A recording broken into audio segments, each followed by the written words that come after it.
এবারে আগাম শীতকালীন সবজির বাজারের খবর জানাতে মেহেরপুর থেকে যোগ দিচ্ছেন রাশেদুজ্জামান। যাচ্ছি তার কাছে। রাশেদ, মেহেরপুরে এই সবজির সরবরাহ কেমন দেখছেন এবং দরদাম কেমন দেখছেন বাজারে?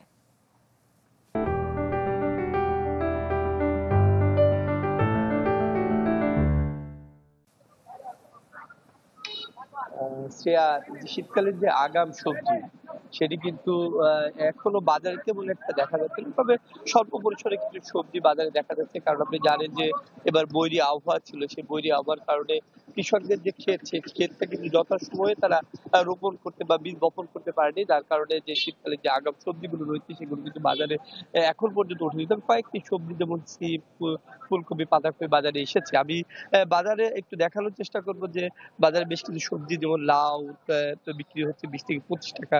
এখানে যেটা করলা যেটি বলি সেটি বিক্রি হচ্ছে পাইকারি যে বাজার সেটি 42 টাকা কেজি দরে বিক্রি হচ্ছে।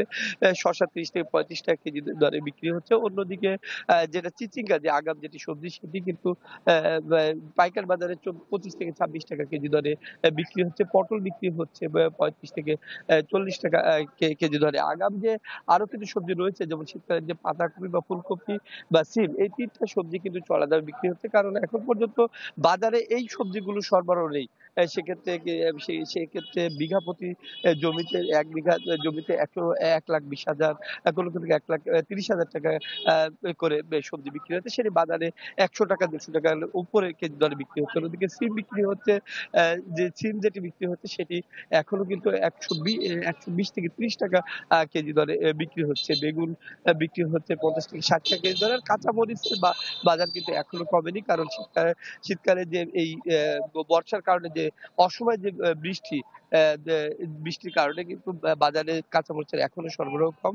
সেখানে ৳১২০ কেজি দরে সেই যে কাঁচামরিচ সেটি বিক্রি হচ্ছে। অর্থাৎ বলা যায় যে নতুন যে সবজিগুলো বাজারে এসছে সেই সবজিগুলোর সরবরাহ খুবই কম। যার কারণে একটু দামও চড়া রয়েছে এবং অন্যান্য যে সবজিগুলো রয়েছে সেগুলো কিন্তু ৳৪০ থেকে ৳৫০ কেজি দরের মধ্যেই বিক্রি হচ্ছে। তো এই ছিল আগাম সবজির বাজারের সর্বশেষ পরিস্থিতি। শ্রেয়া। ধন্যবাদ রাশেদ। সবজির বাজারের খবর জানতে যুক্ত ছিলাম মেহেরপুরে।